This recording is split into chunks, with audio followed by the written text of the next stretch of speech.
Jamaica 4. I'm sorry. USA 4. Jamaica 2. Absolutely vanquished, ladies and gentlemen. Destroyed Jamaica in probably the most entertaining game I've seen from the US in a very, very long time. And my God, it feels so damn good to show up to a post game happy, unburdened. No, I'm not going to say the Kamala quote, but yes, unburdened by what has been, to be able to enjoy watching this team play. Look, it wasn't a perfect game by any means. There were some defensive slip-ups and there were some issues that will need to be addressed going forward. But this is the fourth game that Poch has coached this team. And in his third game, he came out and did something that we haven't done since 2013, and that is beat Jamaica away from home. And in his second game, he put on a performance that has the team singing, has me singing, has me excited to be a fan, has me excited to watch this team play soccer for the next year and a half, right? Tac, I don't want to use a Kamala quote, but since it seems to be a night of politics, does it feel that we have been unburdened by what has been? Should have played a clip of her. We should have played that, but we might have been struck down, copyright strike. But look, that was the most fun I had watching the USMNT play in a very, very long time. And although it was not perfect, as I was saying just now, his number one mandate that Poch needed to do is get this team to believe again, like your sign back there. He needed to get the fans to believe in what this team can be, and frankly, what we've always thought they could be with the right coach. And while it is too early to say if that is true, the signs are promising. First, two signs from this camp that I think are huge. Going and grinding out a win in Jamaica, which we haven't done since 2013, and then coming back home and playing them off the park, frankly. Albeit there were some defensive errors and some things to work on. But the way that we showed up, the way that we performed, there were certainly hints of what this team can be with more time. And especially when you add more players in that are definitely going to thrive in that style of play. Yeah, I think it's a couple of things we were looking for. One was progress, and we found that. There's clearly progress being made. The grit was there because you need that grit to pull that away win, and we got it. There were moments of luck here and there, but we could have also scored more goals away. It doesn't matter. We got the win away. And then at home, yeah, we had shaky moments on defense, which I'm sure we're going to address. Conceding 2 goals did not really make me happy, but it was still a dominant 4-2 win with lots of chances being wasted, especially by Brendan Vasquez late in the game. He was 3 chances in 2 games wasted, Brendan Vasquez. Exactly. So that must be said. But overall, I think it was a very positive camp. Most of it was positive. There's not that many things to mention that were negative. And the ones that were negative, which we'll talk about a few players here and there, are players that probably shouldn't be there anyway and probably won't be there in the future. We were missing many key guys: Dest, Tyler, Gio, Balogun, Johnny, anyone else? Richards, you could argue. Richards, that's not fully fit. So I think what we were looking for this camp was, one, get the results, get a win away, which we were told by the Berhalter apologists in multiple channels, multiple media members and all that was almost impossible to win away. Give up. You can't win away in CONCACAF. Just give up. Just go for it. It doesn't matter. You can't do it. Just give up. That was done. And then the other one was go at home and play some nice, free-flowing, fluid soccer, play well, win, dominate Jamaica. Again, I don't like the fact that we conceded 2 goals, but we played very well for the most part. And I also thought that we seemed it's understandable, but we did seem disinterested at times in the second half.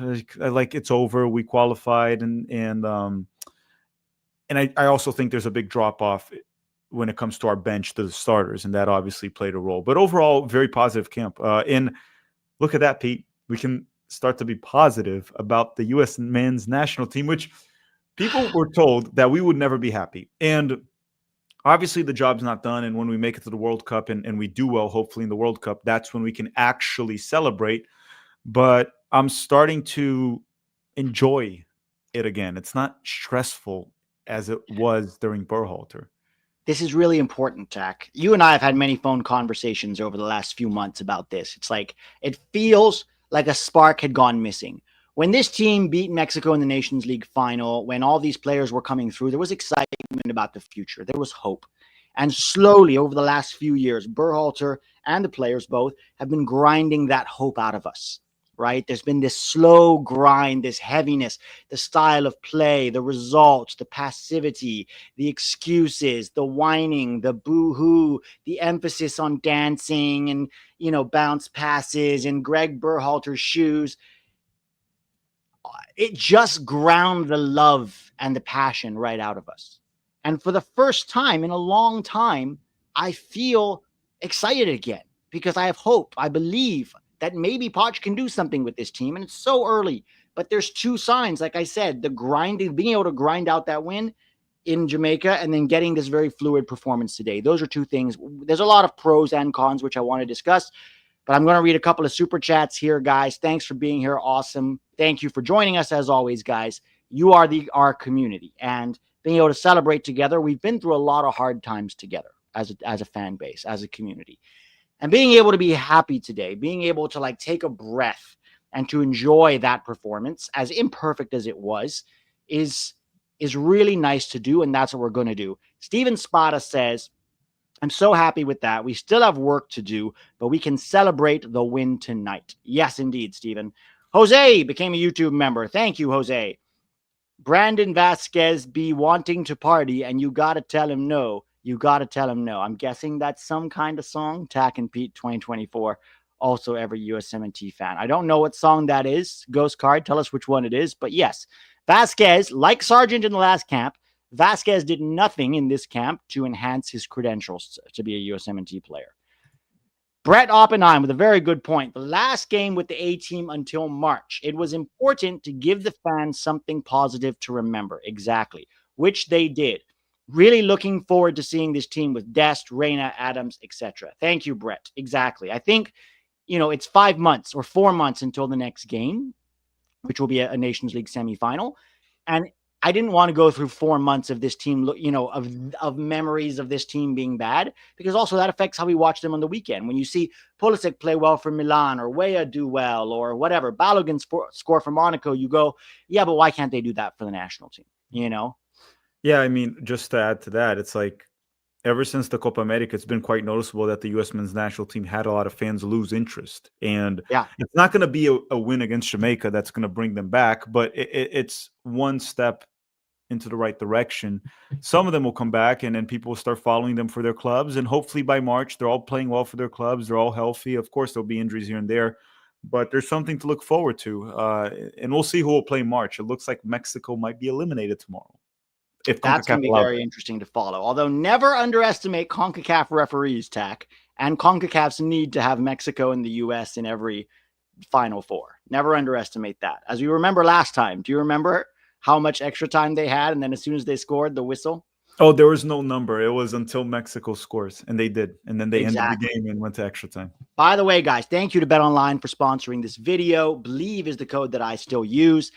Breb Gerhalter says, I learned why Bertaram starts over Vasquez at Monterrey. Yeah, Vasquez isn't even a starter at Monterrey, guys. This is in Liga MX. Okay, he's not even a starter then. He's 27. This is his prime.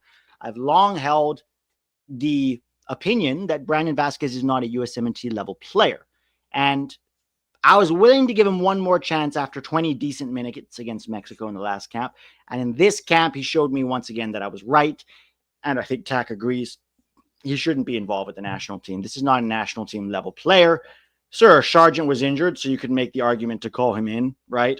Probably none of the Liga MX guys should be in the national team. No, none of them should be. And we'll get to that when we talk about player ratings.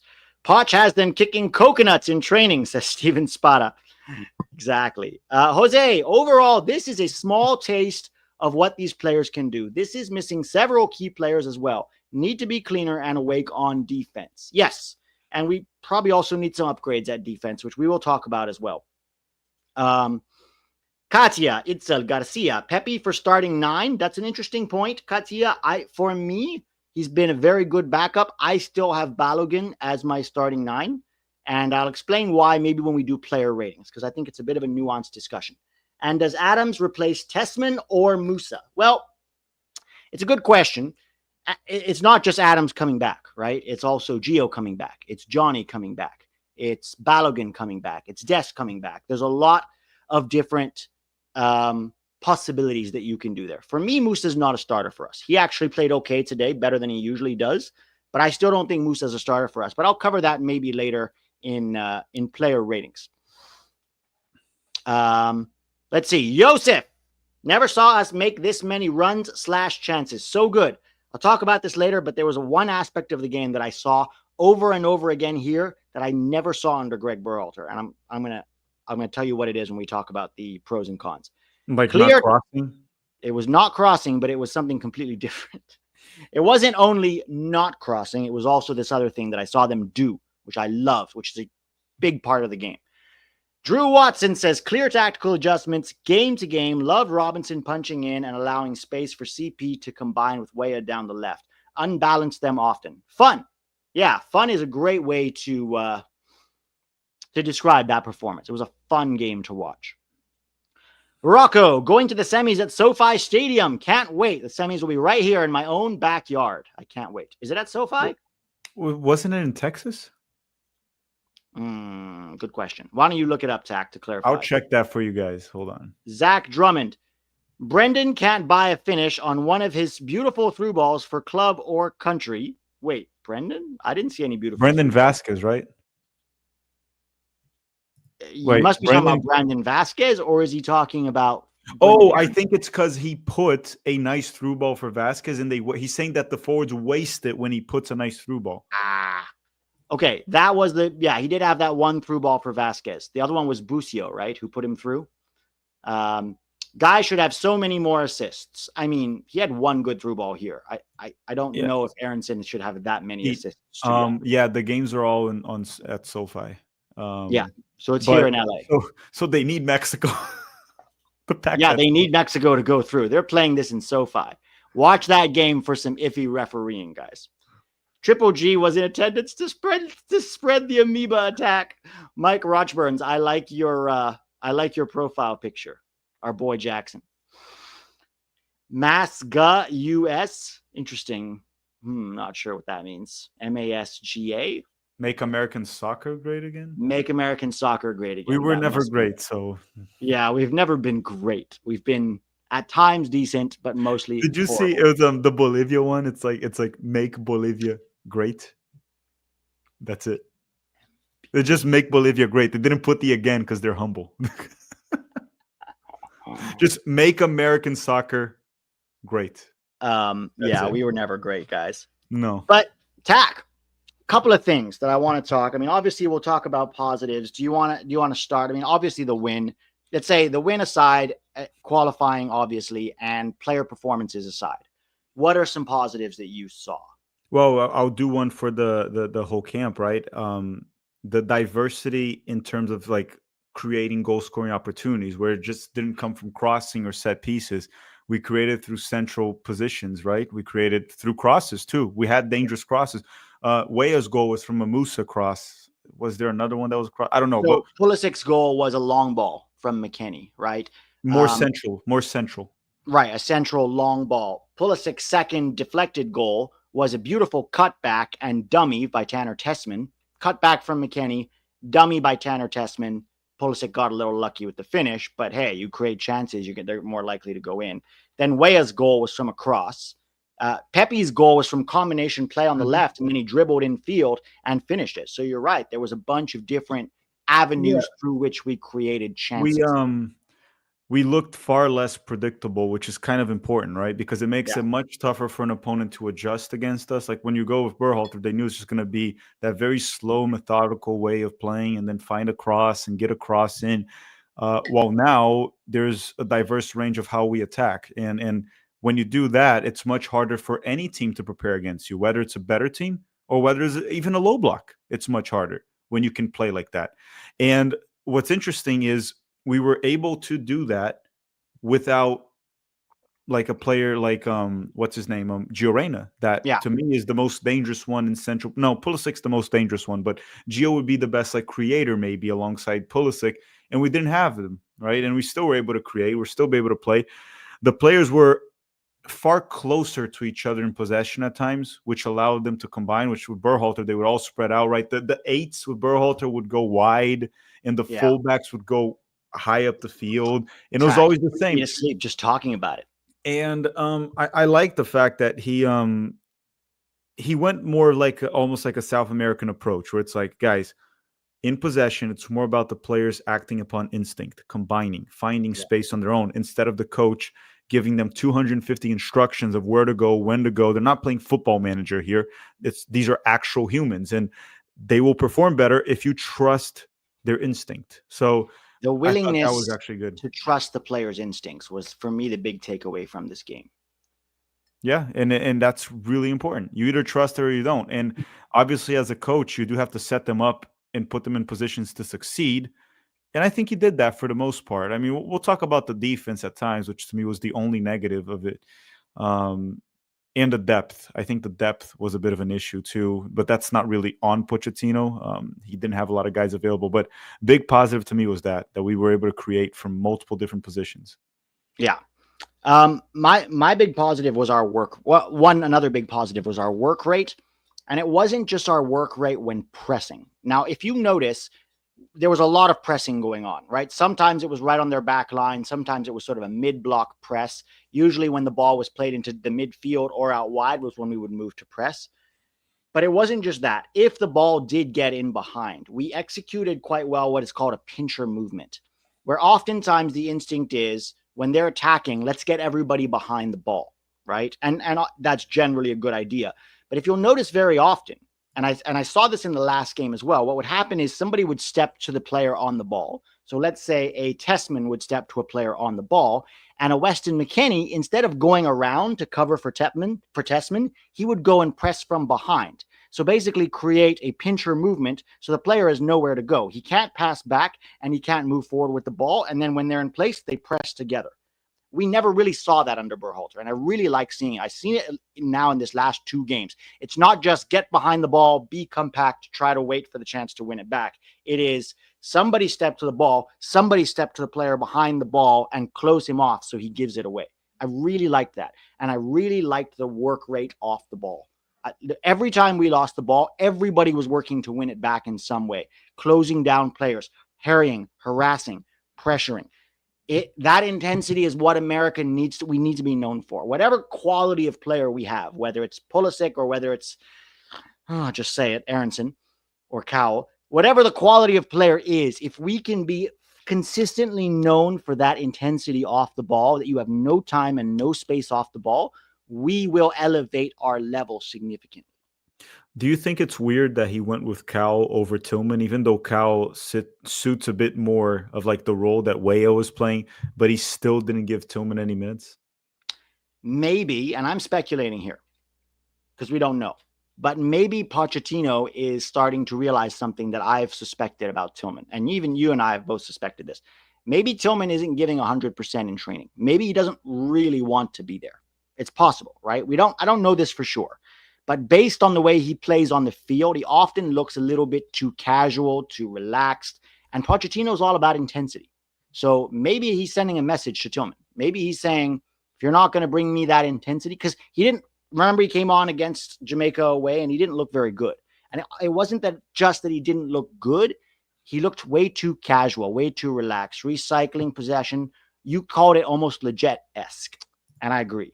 Yeah, and it's funny because people were lighting me up in the 7 Things We Learned video because I really criticized Tillman because I thought he was really poor against Jamaica. Yeah, he was. Game. I gave him my worst rating. Yeah, me too. In the 7, even in the player rating, in the post game, and people were pissed at me for it. And what's funny is Pochettino didn't give him a single minute. Put Aronson, put Cowell, put Zendejas all ahead of him, and Busio ahead of him, which it leads me to believe that maybe we're not crazy. And Pochettino saw something similar to what we saw that game. Just my opinion, but again, like for everyone that was pissed at me for it, Pochettino seems to agree. And trust me, he's not making these decisions because of what tactical managers said on YouTube. He's making it because of what he saw with his own eyes. Okay. Yeah. And that doesn't mean it's permanent. Maybe he's using this game to send a message to Tillman, right?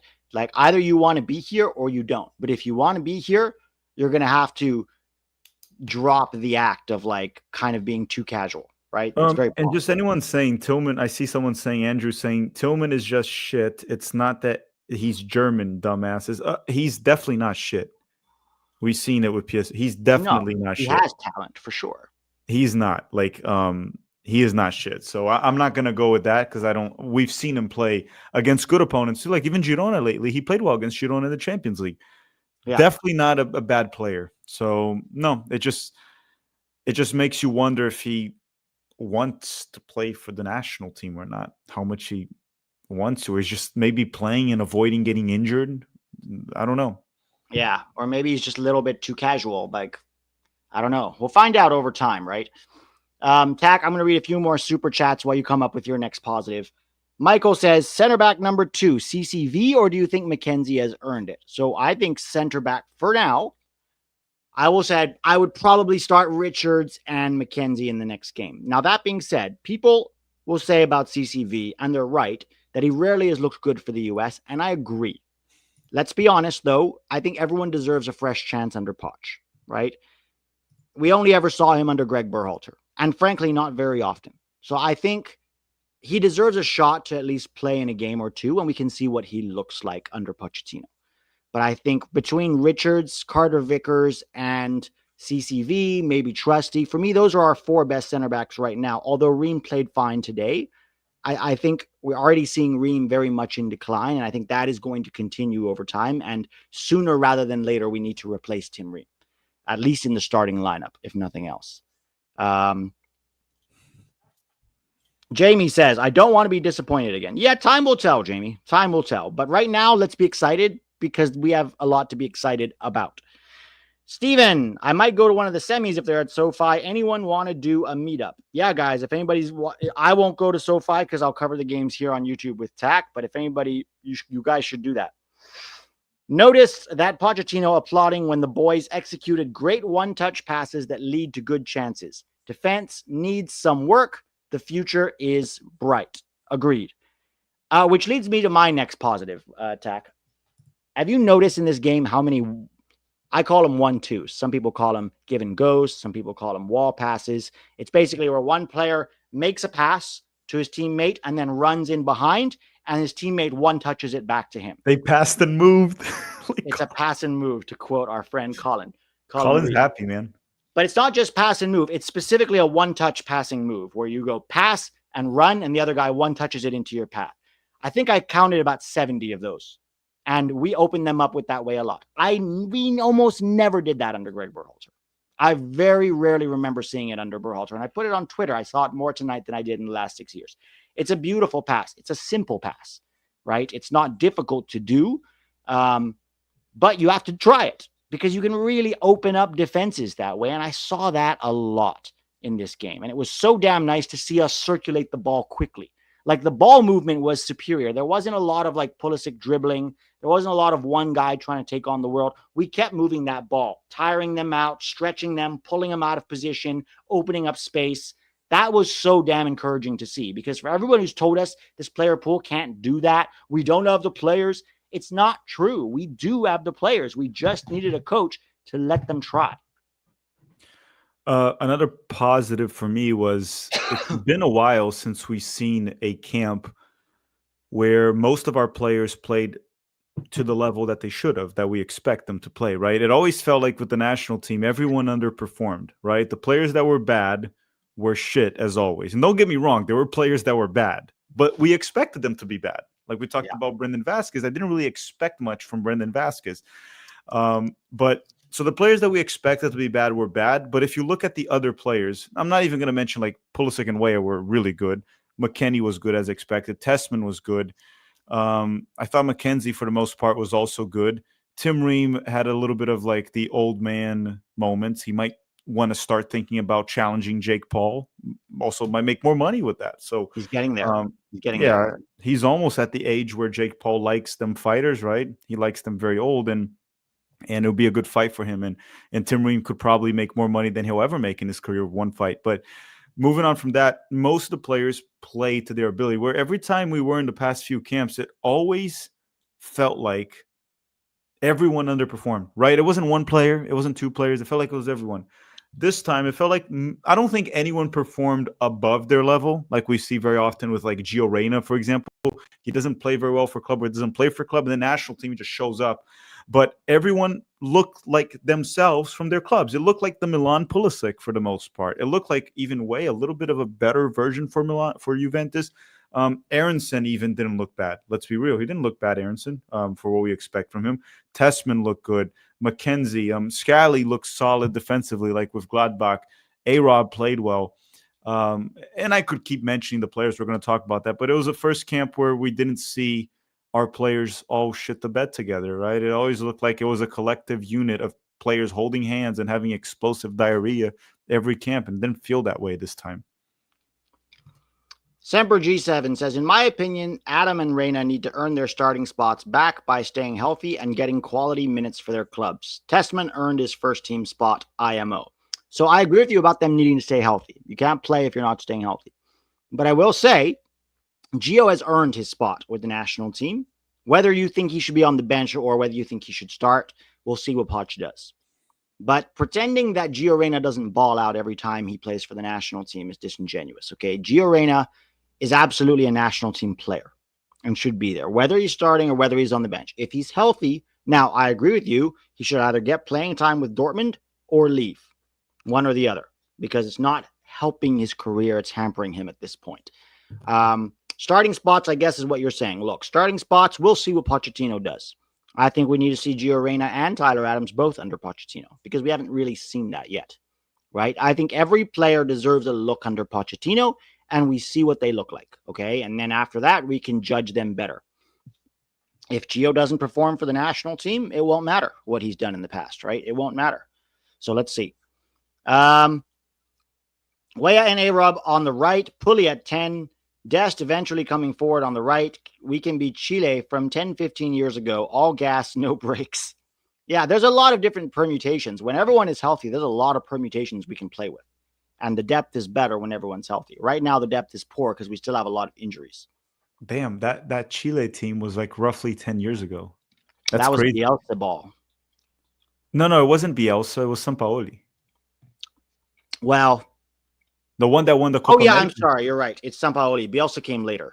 But yeah. Sampaoli is a Bielsa disciple. No, I think Bielsa was first.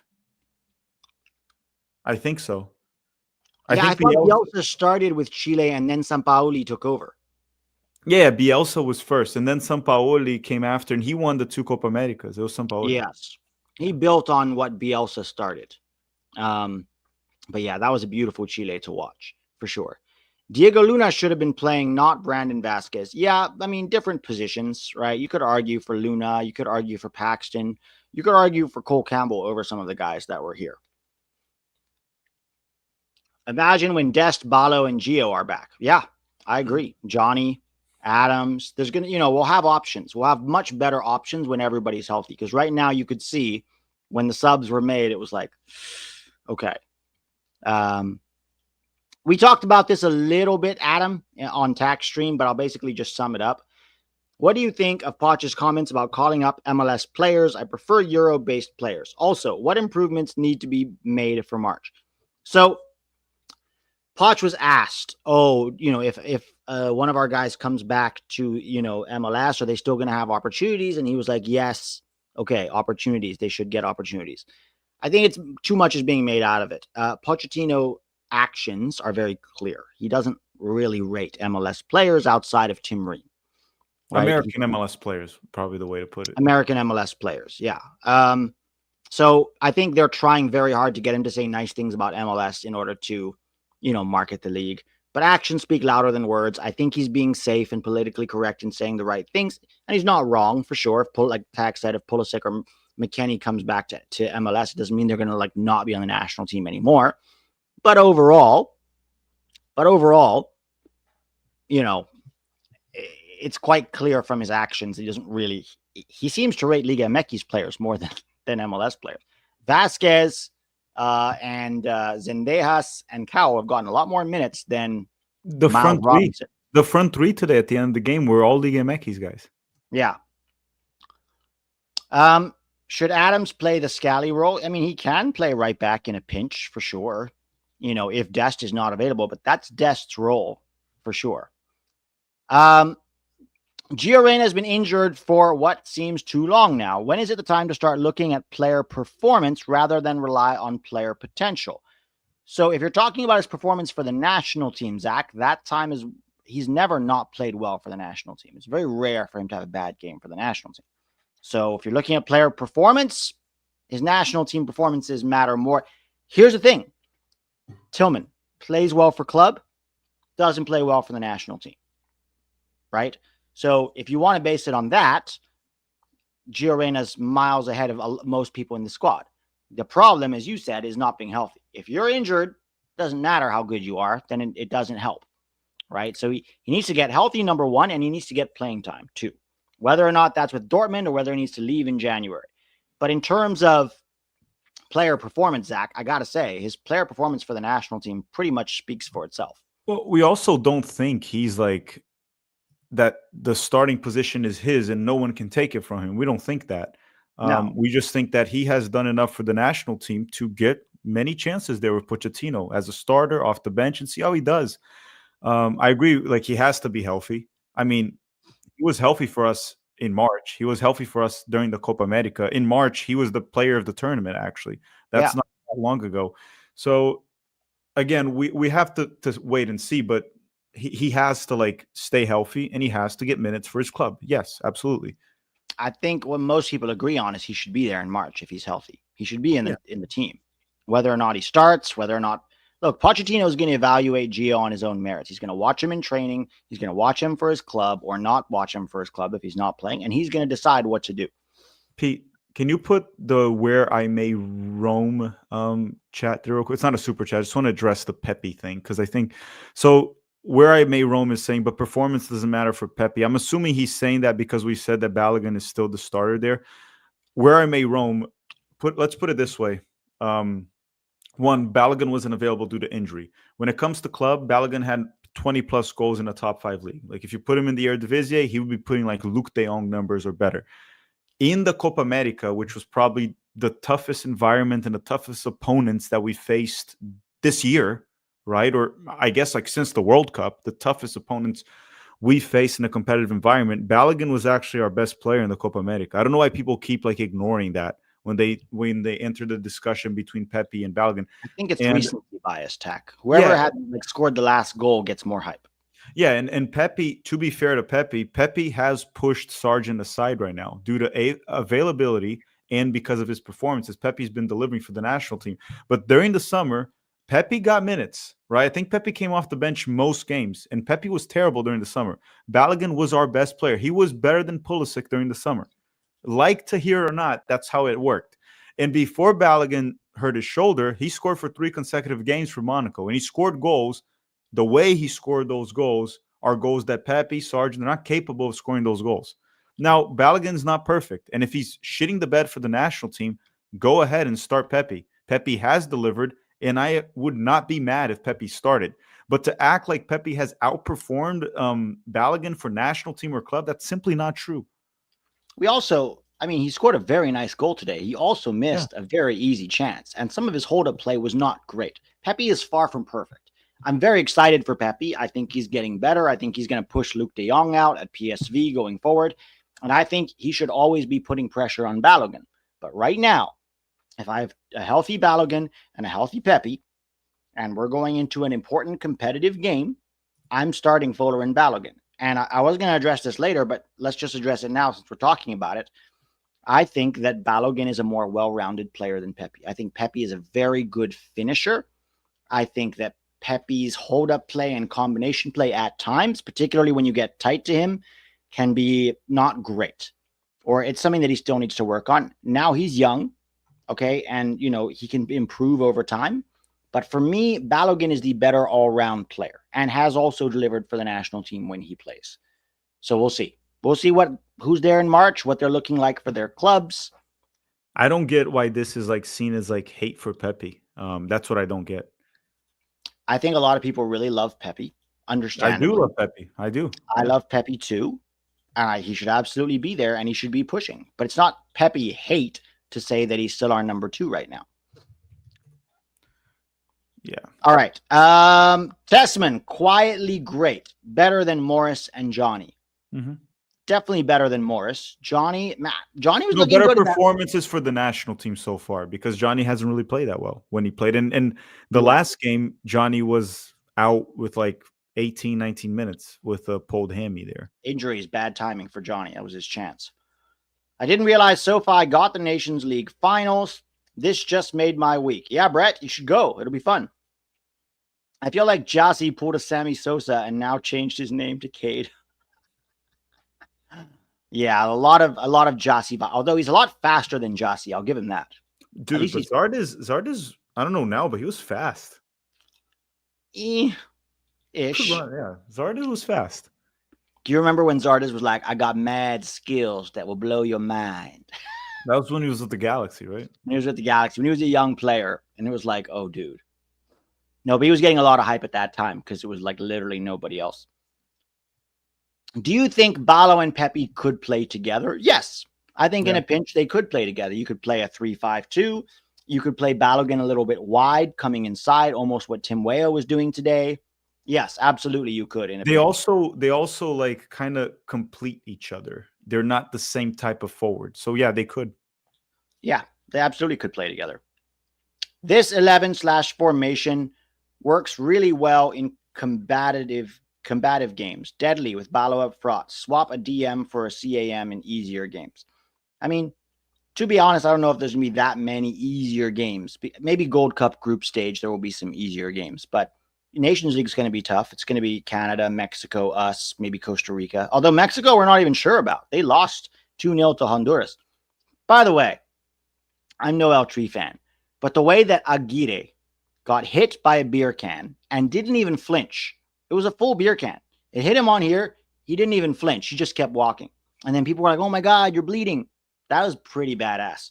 And then afterwards, they asked him about it, and he was like, nothing. It's football. It's nothing.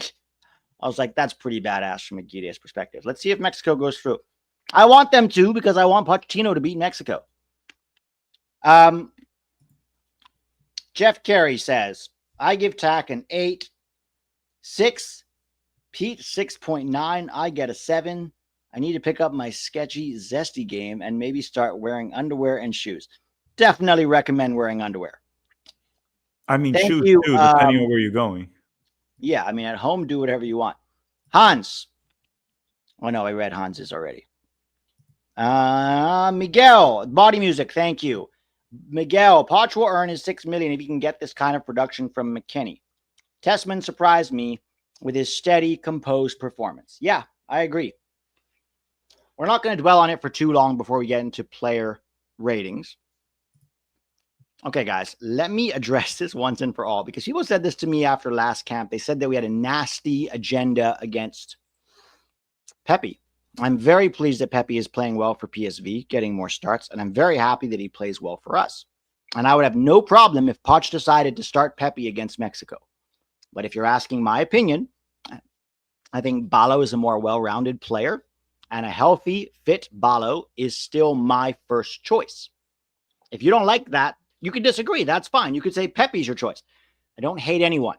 Just because someone disagrees with you about a player doesn't mean that they hate them. And mischaracterizing it as hate makes no sense. If you think Brendan Aronson is good and I disagree, does that mean I hate Brendan Aronson? No. I like Gio Reyna. If somebody says Gio Reyna should not start for the national team, I don't think you're hating on Gio Reyna. I don't think you hate him. I think we have a difference of opinion. Okay? So that's all that is. It's also not that different of the opinion. We all rate Pepi right now. Yeah, everyone's rating him. It's not like we're completely like bash. On the contrary, I don't have much criticism to give Pepi this camp at all. I have a little bit of criticism from this game, a little bit, but overall he played very well. He got 2 crucial goals. Yeah, you're underestimating Trusty and I was just gonna say I don't have much criticism because for what he can offer, all he can offer you is goal scoring ability. Everything else from his game, combination play, hold up play, it's not that great. And he scored a goal each game. So that's what I expect from him. You're underestimating Trusty and CCV. They made light work of Atalanta and Leipzig. Well, actually, CCV wasn't there for Atalanta. but I take your point. They did play well together against Leipzig. They are very good. CCV has been wanted by PL teams for a while. So I don't know if it's really true that Premier League teams wanted CCV. Rumors are always there. Yeah, look, I hope they get a very nice partnership together at Celtic. And at some point, I would love to see them play together for the national team because I think they can be very good together. Whether or not they're better than Richards or McKenzie remains to be seen. Right now, Richards is playing at the highest level. So let's just wait and see.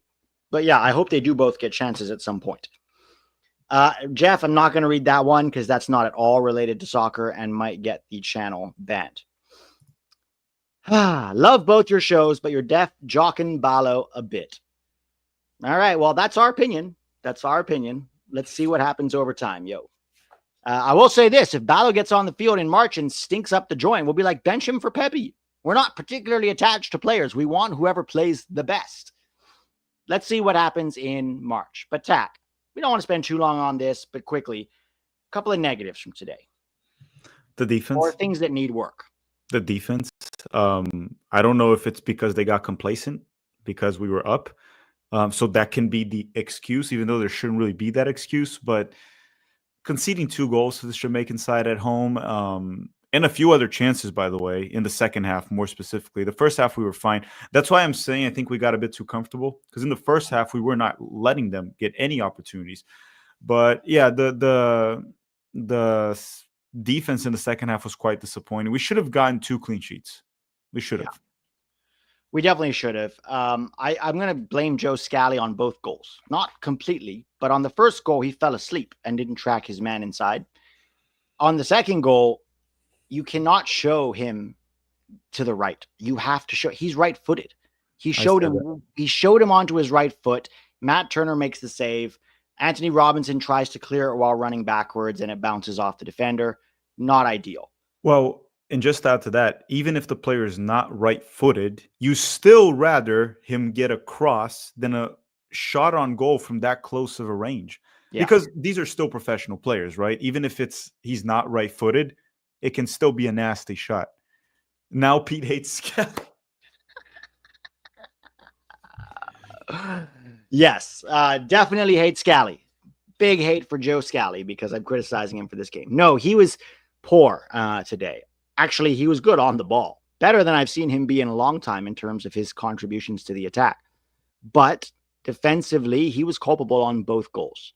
I think he fell asleep. I'll watch the first goal again to see if maybe I'm wrong, but I think he was the one that was supposed to tuck inside and track him. And so that's poor on Scally. It's hard to blame any other defender, to be honest, on those goals because Turner makes the save. It comes out awkwardly. A-Rob tries to clear it. Maybe it could have cleared it over cleared it out, but it came very quick at him. I think he was just trying to get something to it, and then it bounced off the player.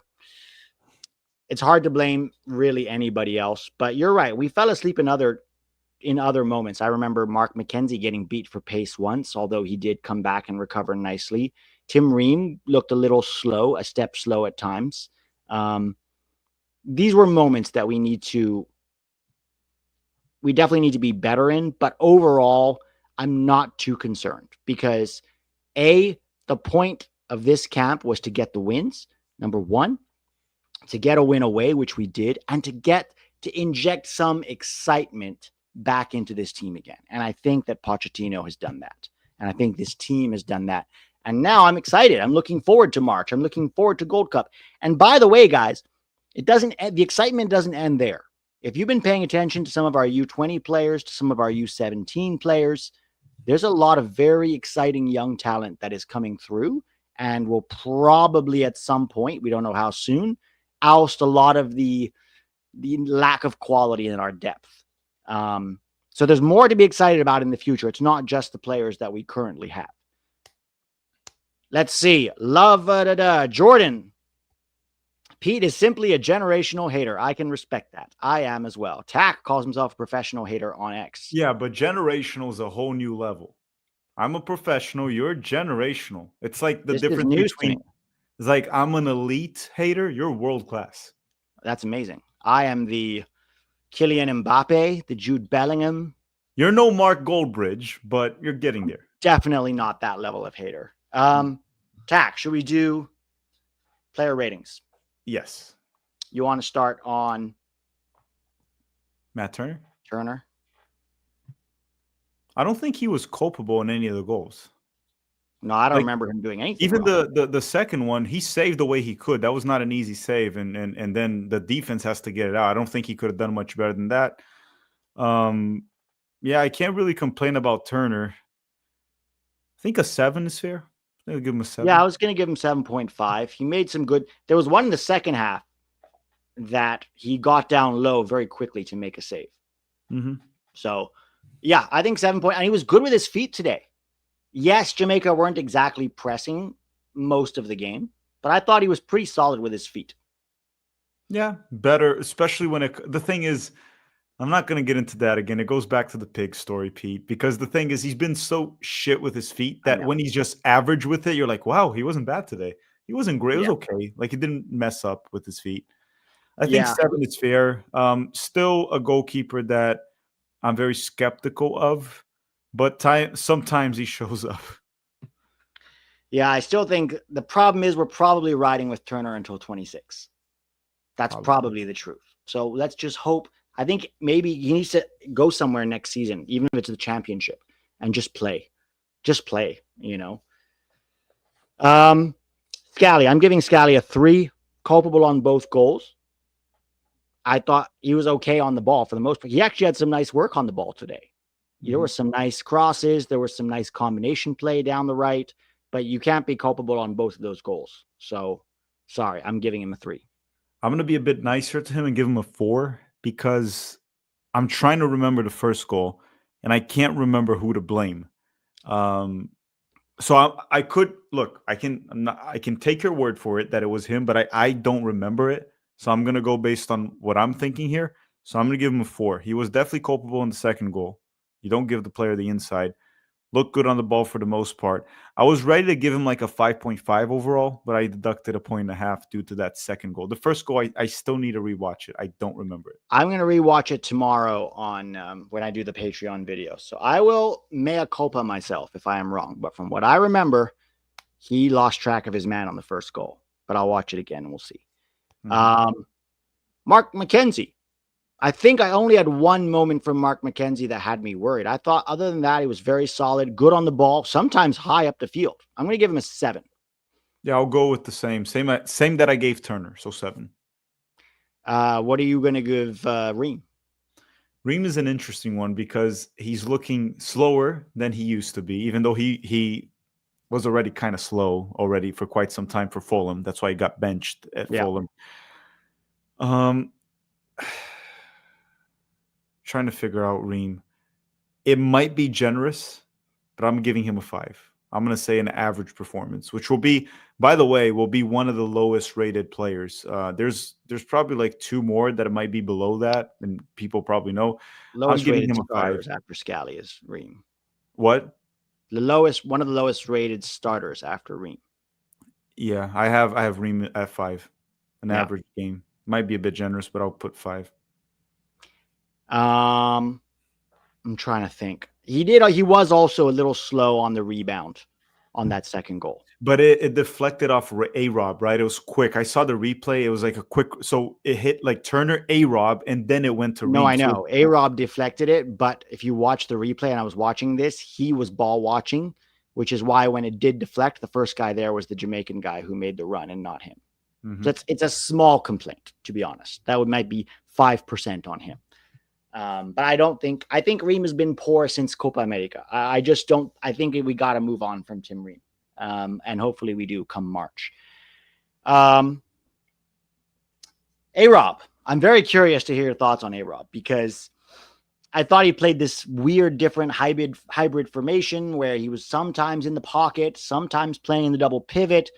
I thought he was generally good. He had a couple sloppy first touches. I think he deserves a solid 7.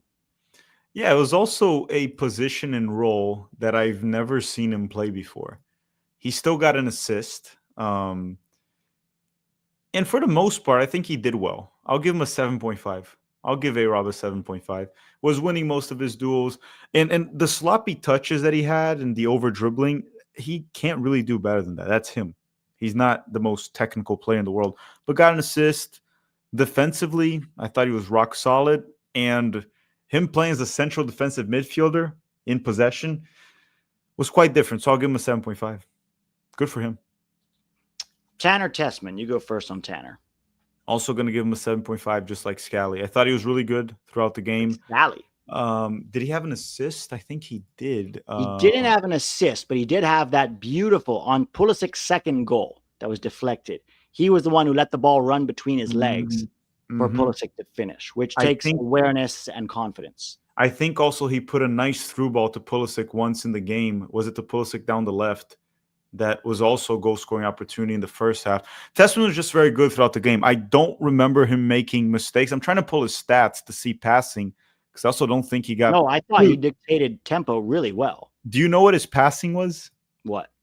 He had 74 passes. Do you know how many he got accurate? 72. 73. He got one pass wrong. And he was taking risks. He was making... Yeah, it wasn't just safe passing. He was like playing 1-2s in the middle of midfield.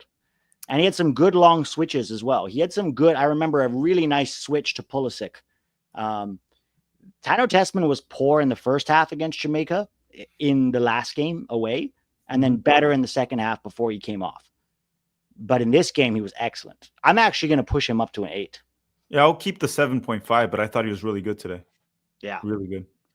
And then you add Weston McKennie. Weston McKennie reminds me of the old Weston McKennie before he put on the weight, where all action display, worked hard off the ball, was always an outlet, really gorgeous ball for Pulisic's first goal, the opening goal, was constantly and consistently a threat, good in combination. I'm giving him an 8 also. I'm giving Weston an 8. He got 2 assists. I'm putting it ahead of Tessman. I thought he was really good once again. Ultimately, assists, goals decide the games, and McKennie was crucial at that. And the other assist was to Pepi, right? The other assist from... No, I think he got the assist for Pulisic's deflected goal. That was true because Tessman left it. You're right. Yeah, I think so it was like kind of like a half assist for McKennie, half assist for Tessman there. Half and half. Sure. But I'm surprised they gave it to Pulisic because it wasn't going on target. It was not going on target? From the angle I saw, it was actually not on target. Okay. I will take it. Sometimes it's better to be lucky than good, but I'm giving McKennie an 8. And also that first assist was a beautiful ball that we've seen him do that for Juventus. It's not something that was lucky. We've seen him do that many times for Juventus. He even did it. It wasn't an assist per se, but he even did it for in the World Cup, right? For Dest against Iran. He was the one that got that ball to Dest, and then Dest one-touched it to Pulisic, who scored. He has those nice long balls over the top. I also, actually, I'm going to give him an 8.5. I'm going to give him a bonus half point because he was subbed out in the 69th minute. So, yeah, half point for McKennie right there. Fair. Okay. Pulisic, he's another central player. 1 goal, 1.5 goal, generally a very strong performance. I'm going to give him 8.5. Same, 8.5, 2 goals, played well, got out at minute 69 too, just like McKennie.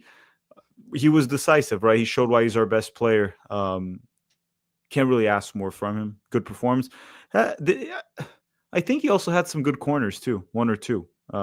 Yeah. He didn't capitalize on it, but I'll give him an 8.5 too. I'll give him an 8.5. And guys, I know there will be people both on X and maybe even here who are mad at Pulisic for doing the Trump dance. I will say, whether you like Trump or whether you don't like Trump, try not to overreact. It's a dance. To be honest, McKennie did it with him. I don't know if you saw that. McKennie did it too. Pepi too.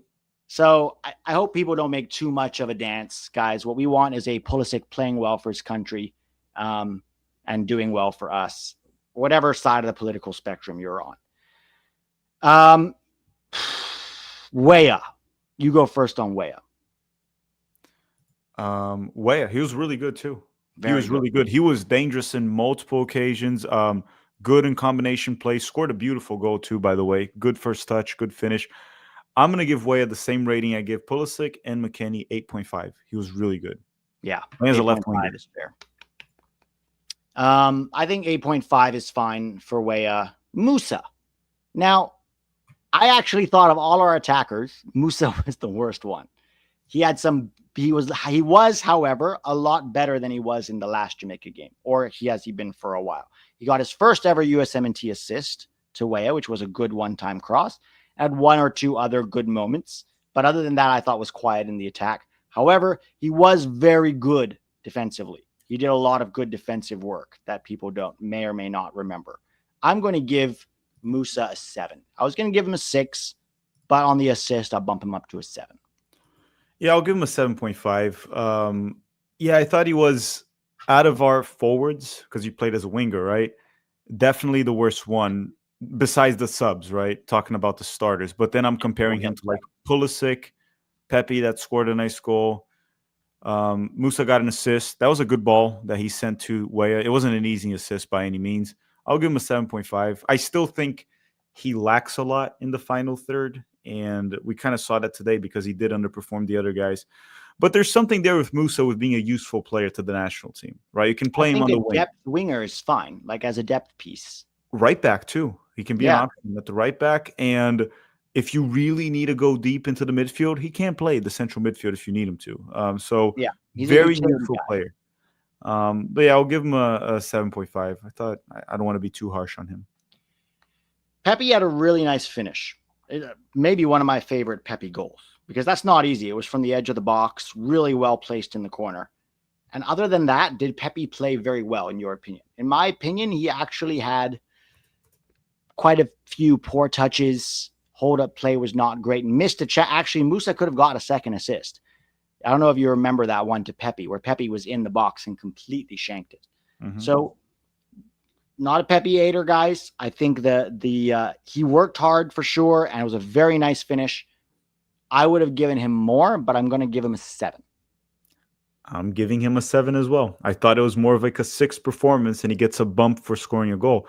But again, like I said about Ricardo Pepi, I don't really expect much more from him besides the goals. Get the goals, which is crucial for you getting excellent finisher. Both finishes in this camp were incredibly done. Yeah, I don't think the combination play is there. I don't think the hold-up play is there. I don't think even winning aerial duels is there. The things he can offer is, one, he can finish opportunities if you give him, even though he maybe should have done better here and there throughout the game, but he scored a nice goal. He does very well also when it comes to pressing, usually. But I'll give him a 7 too. I thought he was mostly a 6 performance. Wasn't that good, but he scored a nice goal. Agreed. Now we get to go into the subs, and we'll start with the first 2 subs were Gianluca Busio and Brendan Aronson. Mm-hmm. I'm going to give Busio a 6.5. He created that first chance for Brandon Vasquez that he fluffed, and I thought he did a good job of being a threat and being dangerous. So I'm going to give him a 6.5. Mm-hmm. Yeah, I'll go with Busio around 6.5, 6, roughly. Definitely above average. I thought he was good off the bench. He was also not bad in Jamaica off the bench. So I'll give him a 6, 6.5 also. Mm-hmm. I'm going to give Aronson a 5 because I thought outside of that ball to Vasquez, which was a nice ball, he had a couple other moments in the final third where he made poor decisions or struggled to stay on his feet, tried to beat guys 1v1 and ended up having to pass it backwards. I don't think he was particularly effective in his cameo. So I'll give him a 5 for the through ball, but other than that, I don't know if you saw that moment where he was on the touchline. There was nobody around him, and he sort of foxed himself and almost tripped over the ball and took a few seconds to kind of recover. It's kind of the same for Aronson for me. I'm giving him a 5.